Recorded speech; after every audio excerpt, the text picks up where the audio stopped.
wanatoa katika waheshimiwa na huu mwenge uliokuja, heshima yao kubwa taadhima kwa barabara yetu hii mwanzo ulioanza. Zamani ilikuwa kweli barabara ni mbovu na ni chafu sana, lakini sasa hivi tunashukuru Mungu barabara imekuwa ni nzuri ipo.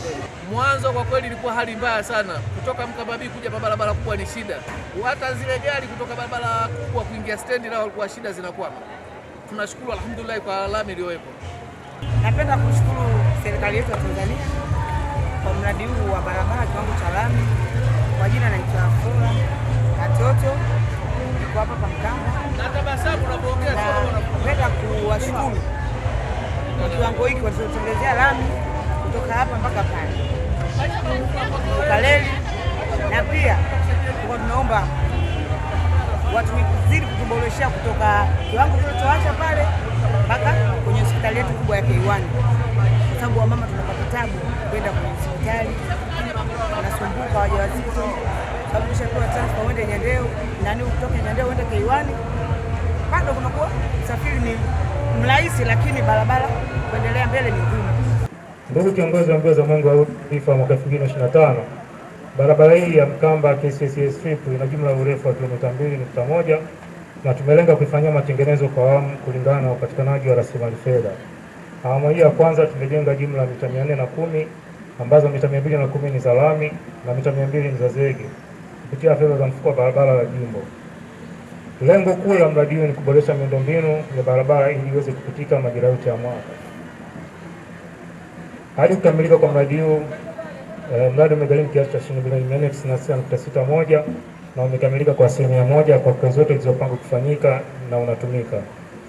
Ndugu kiongozi wa mbio za mwenge wa uhuru, mradi huu utachochea ukuaji wa eneo hili la Mkamba kwa kuongeza wigo wa biashara, kuboresha usafiri na usafirishaji, kwa vile ni kiunganishi kikubwa cha kituo cha treni ya abiria na kiwanda cha sukari cha Kilombero. Ndugu zangu wananchi, awali ya yote nami nimshukuru Mwenyezi Mungu kwa kutujalia leo hii tukiwa wazima afya na kuweza kufika hapa. Lakini kipekee nimshukuru yeye aliyetufanya mpaka muda huu tukawa maeneo haya. Lakini vile vile nimshukuru sana Mheshimiwa Rais Daktari Samia Suluhu Hassan kwa maendeleo makubwa anayofanya katika maendeleo yetu. Lakini vile vile kufika katika eneo hili na kujionea barabara yenye urefu wa mita 8.5, mita 800, sio 880, mita 800, lakini vile vile iliyojengwa kwa ubora kabisa. Lakini vile vile sisi wenyewe ni mashuhuda, tumetembelea barabara hii mwanzo kwa hatua ya lami mita 200, lakini vile vile tukamalizia ile iliyomaliziwa na zege mita 210. Kwa kweli tumejiridhisha barabara ina ubora. Mwenge wa Uhuru oye! Lakini nimeambiwa eneo hili kulikuwa kuna changamoto, maana huko mbele kuna kiwanda cha sukari. Sasa naamini uwepo wa barabara hii itasaidia kurahisisha zile bidhaa zetu au ile biashara ambayo tunaifanya kule kuweza kutoka kwa haraka katika maeneo haya. Lakini vile vile fedha nyingi ndugu wananchi zimetumika kwenye barabara hii.